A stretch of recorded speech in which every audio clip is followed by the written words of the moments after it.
Welcome to ரேக்லான்ஸ் kitchen. Onion vada. Onion வடைனாலே நம்ம ரெஸ்டாரண்ட், டீ கடை, இந்த மாதிரி கடைகளில் ஈவினிங் ஸ்நாக்ஸை நம்ம சாப்பிட்ருப்போம். இன்றைக்கி அதே டேஸ்ட்டில் கிறிஸ்பியாக டேஸ்டியாக இன்றைக்கி நம்ம எப்படி செய்யலான்ட்டு பார்க்கலாம். அதுக்கு முன்னாடி என் சேனலுக்கு சப்ஸ்கிரைப் பண்ண மறந்துடாதீங்க. இதுக்கு ஃபஸ்ட்டு நம்ம ஒரு 2 பெரிய பச்சை மிளகாவும் இதோடு சேர்த்து ஒரு ஸ்பூன் சோம்பு இதை ஆட் பண்ணி இந்த ரெண்டத்தையும் நம்ம லேசாக ஃபஸ்ட் இடிச்சிக்கலாம்.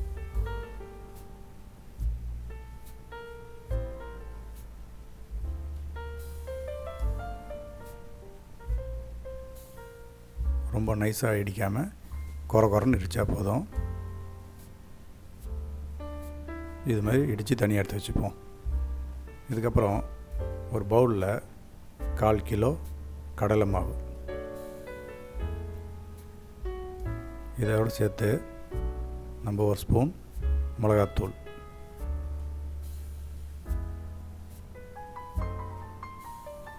1/4 டீஸ்பூன் மஞ்சத்தூள்,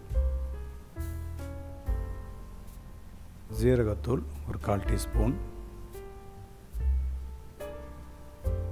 ஓமம் பவுட்ரு ஒரு கொஞ்சம் போல் ஆட் பண்ணிக்கலாம்.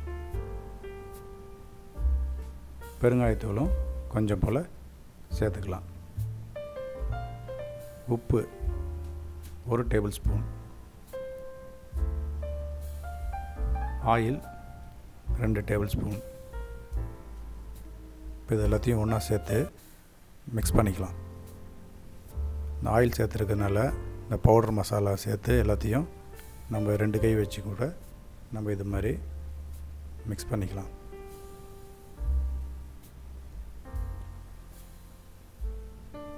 இது மாதிரி நம்ம ரப் பண்ணுறதுனால எல்லாமே அதோடு சேர்ந்து மிக்ஸ் ஆகி வரும், கட்டிகளும் இல்லாமல் இருக்கும்.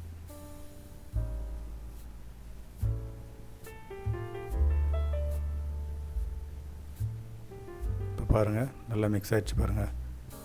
இது மாதிரி நம்ம எல்லாத்தையும் நல்லா ஃபஸ்ட்டு மிக்ஸ் பண்ணிடுவோம்.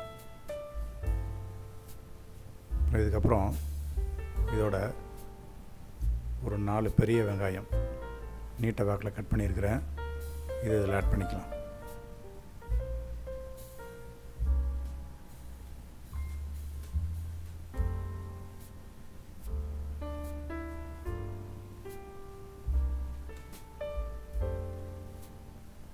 இதோட சேர்த்து நம்ம இடித்து வச்சுருக்கதை இதில் சேர்த்துப்போம்.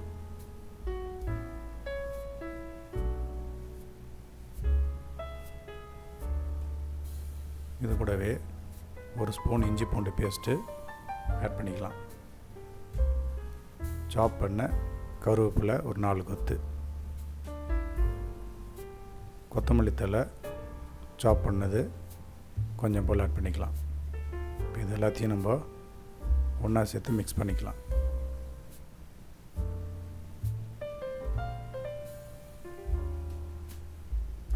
நல்லா எல்லாத்தையும் அடியோடு சேர்த்து நல்லா பரட்டி எல்லாம் மிக்ஸ் ஆகிற மாதிரி நம்ம இதை சேர்த்து மிக்ஸ் பண்ணிப்போம். இதுக்கு நம்ம தண்ணிலாம் சேர்க்க வேண்டிய அவசியம் கிடையாது, ஏன்னா வெங்காயத்திலே ஈரப்பதம் இருக்கும்.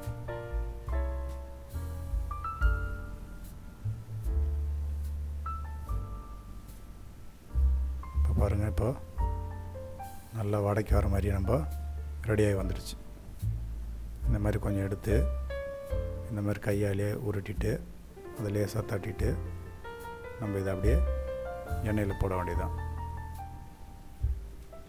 இதுக்கு ஒரு கடாயில் 1/4 லிட்டர் எண்ணெய் ஊற்றி ஹீட் பண்ணி வச்சுருக்கிறேன். இப்போ இந்த வடையை இதில் போட்டுக்கலாம். இதே மாதிரி ஒன்று எடுத்து நம்ம தட்டி இதுக்குள்ளே போட்டு ஃப்ரை பண்ண வேண்டியதுதான்.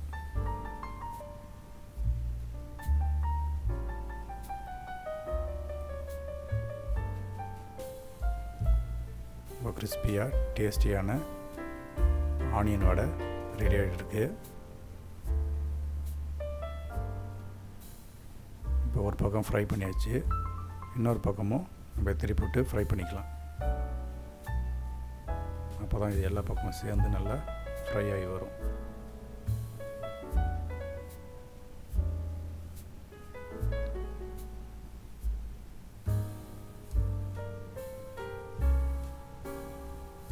ஹை ஃப்ளேமில் வச்சு பண்ணக்கூடாது.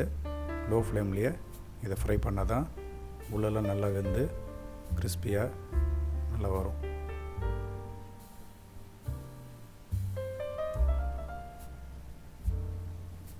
இப்போ நல்லா ஃப்ரை ஆகிடுச்சு. நம்ம இதை அப்படியே ஒரு பிளேட்டில் எடுத்து வைப்போம்.